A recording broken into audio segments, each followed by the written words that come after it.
Social media પર લાખો followers ધરાવનારા ઇન્સ્ટાગર્લ Ankita પરમારને ભાજપે ટિકિટ આપતા વિવાદ ઊભો થયો છે। અંકિતા પરમારને ટિકિટ મળતા નૈના પરમાર નારાજ થયા છે અને અપક્ષ ચૂંટણી લડવાનો પડકાર ફેંક્યો છે।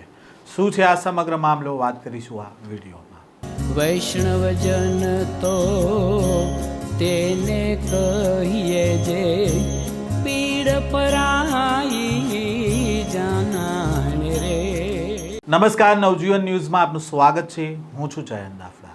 વડોદરા જિલ્લા પંચાયતની ચૂંટણી માટે ભાજપે ઉમેદવારોના નામની જાહેરાત કરી દીધી છે, ત્યારે જિલ્લા પંચાયતની પોર બેઠક ઉપર બળવો જોવા મળી રહ્યો છે। પોર બેઠક ઉપર તાલુકા પંચાયતના પૂર્વ પ્રમુખ અને ઇન્સ્ટાગ્રામ ઉપર છવાયેલા રહેતા અંકિતા પરમારની પસંદગી કરવામાં આવી છે, જેના કારણે આ બેઠક ઉપરથી નૈના પરમારની ટિકિટ કપાતા તેઓ હવે બળવો પોકારી ચૂક્યા છે।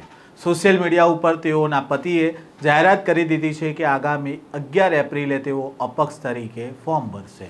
હા, આમ તો મેં ભાજપમાંથી લડવું હતું અને મને પાર્ટી પ્રત્યે પહેલેથી આમ વિશ્વાસ હતો કે મને છેલ્લે સુધી મેં આશા રાખી હતી, કારણ કે વિશ્વકર્માજીએ કહ્યું હતું કે પાથરણાની અને પાયાના કાર્યકરોને આગળ લાવવાના છે, અને જે નો રિપીટની થિયરી એ લોકોએ કહ્યું હતું, એટલે આપણે ન્યૂઝમાં જોયું કે નો રિપીટ છે, એટલે આપણું નામ, આપણે કામ કર્યું છે, પ્રજામાં આપણે આગળ આવ્યા છે તો આપણું નામ આવશે। અને છેલ્લે સુધી અમારું નામ હતું, પહેલા નંબર પર મારું જ નામ હતું।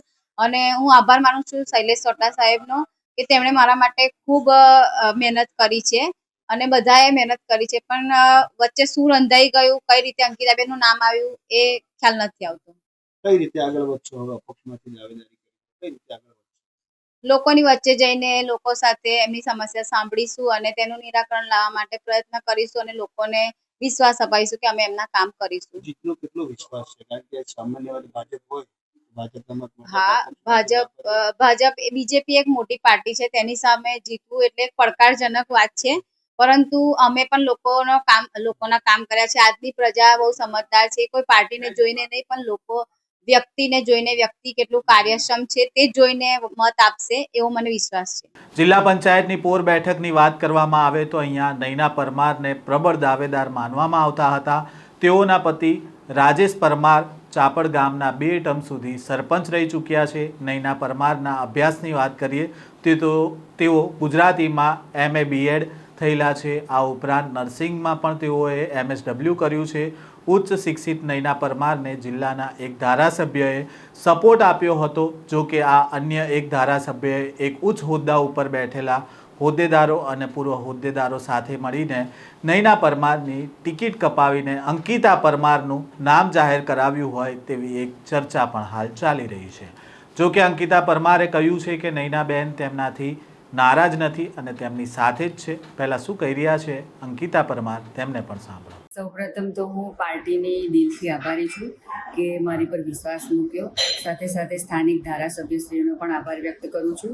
સાથે સાથે મારી પૂરી જનતાનો પણ આભાર વ્યક્ત કરું છું કે જેણે મારી પર વિશ્વાસ મૂક્યો અને તાલુકા પંચાયત પ્રમુખ તરીકે હું ફરજ બજાવી ચૂકી છું।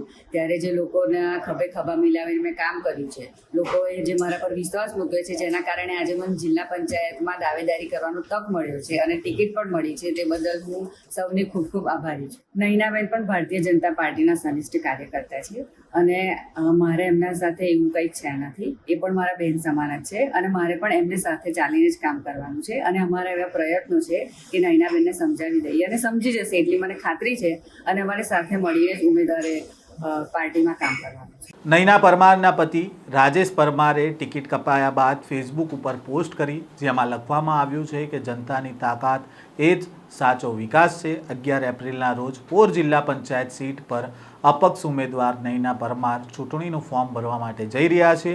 આ લડત કોઈ પક્ષ માટે નથી, આ લડત છે જનતાના હક, વિકાસ અને ન્યાય માટેની। ગામના દરેક પ્રશ્નને અવાજ આપવાનો સંકલ્પ સાથે આપ સૌને હાર્દિક આમંત્રણ। આ પ્રકારની પોસ્ટ તેમના પતિ દ્વારા ફેસબુક ઉપર લખવામાં આવી છે।